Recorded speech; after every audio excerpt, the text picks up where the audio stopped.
Hello everyone, my name is Stefano Giovanni Rizzo from the Qatar Computing Research Institute. First of all, I'd like to thank the organizers for this very exciting challenge and for the opportunity to present my work. The title of this work is Balancing Precision and Recall for Cost-Effective Epidemic Containment. The related solution has reached the third place in the competition. So now I will describe how the solution works. The goal of this challenge was to intervene on the mobility of individuals to minimize both the number of infections and the number of interventions. A common way to address this kind of problem is to combine predictions and decision making in the so-called prescriptive approach.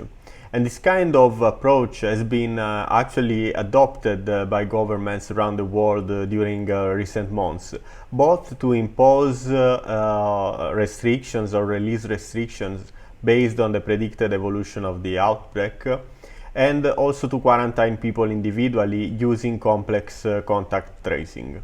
The first main idea of the proposed solution is that as soon as we know that someone is infected, we should isolate that person.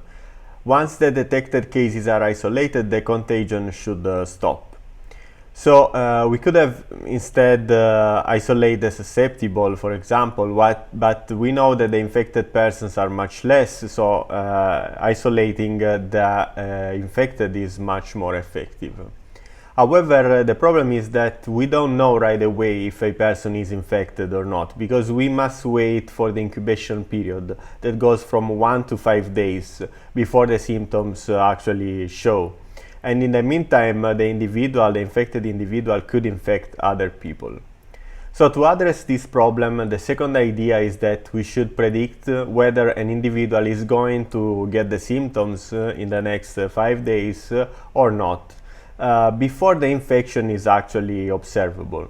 So to do that, once the one case is detected, let's say that we are at day T, we can go back in time and doing something similar as like contact tracing.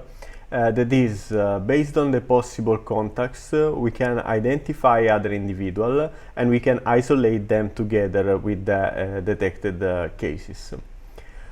So to do that, for each individual we will build an observation, that is a set of features that are useful to predict if the person is infected or not.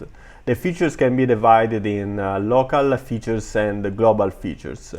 The local features are specific for each individual and they include what is the fraction of acquaintances that have been already detected, what is the probability of infection given the historical visits of in the residential, working, commercial areas. And we have also aggregated data regarding the intervention status in the last 5 days. The global features instead include time-related features like the current time of the episode, the day of the week. Then we have the fraction of the infected, the fraction of new infected, the fraction of people that were in some kind of intervention, and the people that are already recovered. Now, in this problem, there is a lot of randomness involved, so we will not be able to reach a very high accuracy. Moreover, it is also very unbalanced classification because there are few infected people with respect to the healthy ones. So the accuracy is not a very informative measure in this case, as the precision and the recall can be. And we could also have a model that is very precise, but with many false negatives, or we could build a model that is not very precise, but most of the cases will be detected. That is, it would have an high recall. So usually this trade-off looks pretty much like this plot. So we will have to settle for one or the other measure, but we cannot get both to be very high. Now, in this particular problem, if we have a high precision but a low recall, there will be few precise interventions. However, many cases will go undetected. Instead, if we have a high recall but low precision, we will have few infections because most of them will be detected, but many healthy individuals will also be wrongly flagged as infected, and the intervention costs will be high.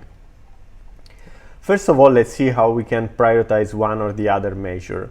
If we want to move along the recall precision line, one way is to include the class weights in the loss function. So we are using here gradient boosting machines, and we have changed the loss function to include also the weight for the positive class error, that is W1, and the weight for the negative class error, that is W0.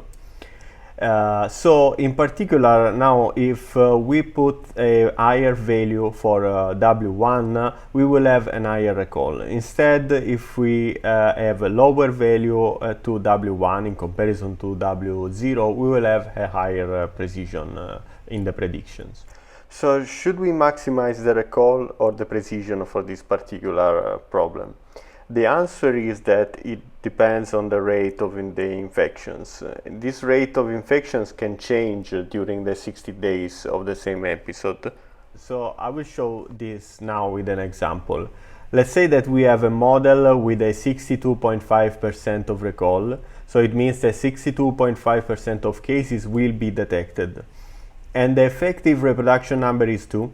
So it means that if we start from one case, the next generation will have 2 cases, then we will have 4 cases, and so on. At the 4th step, we can start to intervene. We have 8 cases with a recall of 62.5%. 5 out of 8 will be detected and isolated. So we will be left with 3 cases that will generate 6 other cases.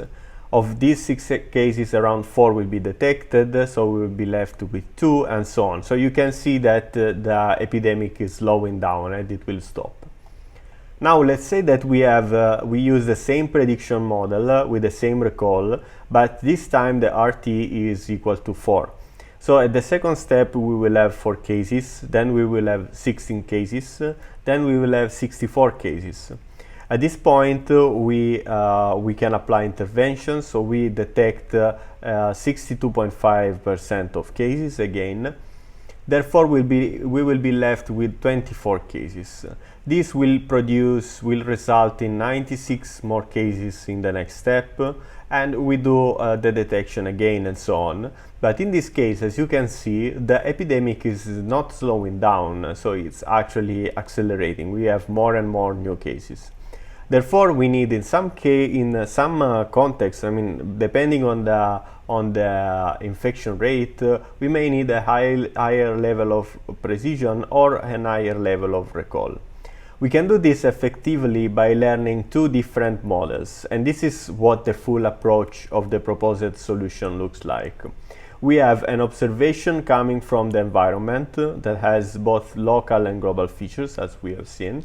And this is taken as input in the 2 models that will give 2 different predictions.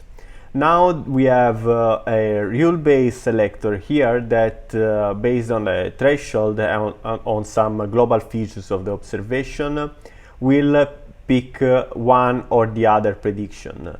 And based on this prediction for the specific individual, it will decide to isolate or not the individual.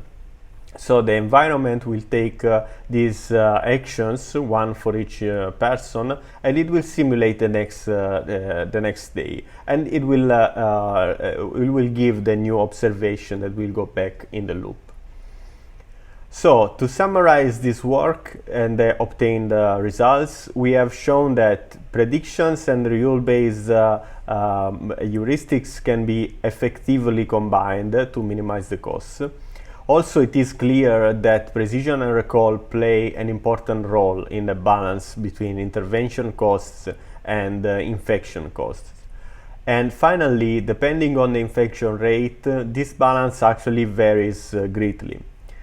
And so as a future research line, we would like to improve the model so that instead of having a threshold-based selector, and a fixed number of pre-trained predictors, pre-trained models, we can have instead a dynamic model that can use different class weights in some kind of online fashion based on the current observation.